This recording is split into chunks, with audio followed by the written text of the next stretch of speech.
I'm back on Level Up, Grammarly's YouTube series that supports your writing and communication needs. In this episode, I'll dive into the timeless who versus whom debate. Please consider subscribing to this channel and giving this video a like. Every thumbs up helps.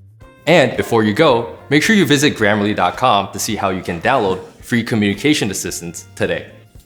Let's move on to the lesson. If you're like most English language speakers, you know that there's a difference between the pronouns who and whom. But let's be honest, you probably aren't sure what the difference is. After watching this video, it's our hope that knowing when to use which one will be easier than you thought. When in doubt, try this simple trick.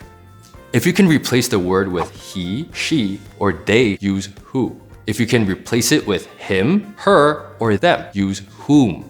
Who should be used to refer to the subject of a sentence. Whom should be used to refer to the object of a verb or preposition. So back to the question of the day. Who or whom? Well, here's when it's a good time to use who. In a sentence, who is used as a subject. Let's look at a couple examples. Who would like to go on vacation? Who made these awesome quesadillas? And now, here's when it's wise to use whom.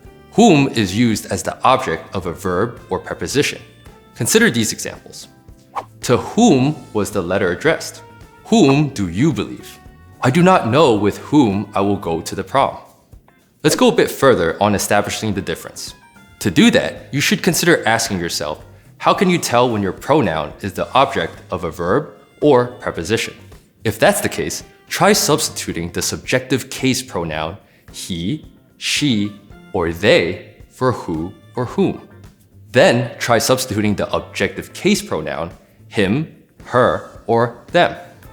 If he, she, or they fits, you should use the subjective option who. If him, her, or them fits, you should use the objective option whom. Keep in mind that you may have to temporarily rearrange the sentence a bit while you test it. For determining something like who/whom ate my sandwich, try substituting she and her. Correct. She ate my sandwich. Incorrect. Her ate my sandwich. Because the pronoun is the subject of this sentence, the subjective she sounds right and her doesn't. That means the word you want is the subjective who. Incorrect. Whom ate my sandwich? Correct. Who ate my sandwich? Let's look at another example scenario. Who/whom should I talk to about labeling food in the refrigerator? Before you try substituting they and them here, you need to notice something about this sentence. It's interrogative, meaning it's a question.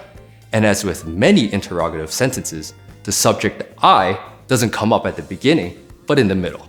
Turning it into a declarative sentence by moving the subject to the beginning and making it a statement instead of a question will make it easier to tell which pronoun case sounds more natural. I should talk to they. I should talk to them. The objective them sounds right, so the word you need is the objective one, whom. The correct use would be, whom should I talk to about labeling food in the refrigerator? You can also use questions to determine when to use who and when to use whom. Are you using the pronoun to talk about someone who is doing something? For example, who drives her mother's car to school? Gina drives her mother's car to school. Yes, you are talking about someone doing something. The pronoun refers to the subject of the second sentence, Gina, so use who in your question. Now, look at these sentences. Whom did Gina pick up in her mother's car today? Gina picked up Charlie in her mother's car today. In this case, you are not using the pronoun to refer to the subject of the sentences, the person doing something, Gina, but to refer to the person she's doing something for, Charlie. In other words, Charlie is the direct object of the verb pick up in the second sentence. So you know how to use the objective whom in the question. If you think the whom examples sound awkward or fussy, you're not alone. Many people don't use whom in casual speech or writing. Others use it in only well-established phrases, such as to whom it may concern. Some people never use it at all. It's not unusual or even incorrect in many contexts to hear sentences like these. Who do you believe? who should I talk to about labeling food in the refrigerator? But understanding the rules that gave us whom and who in the first place lets you make an informed decision about whether or not you are a writer to whom they matter. Thanks for watching this Who vs. Whom episode of Level Up. Check out more episodes on YouTube to up-level your writing and communication skills. And if you're in need of expert writing assistance, visit Grammarly.com today to see how you can get started. See you next time.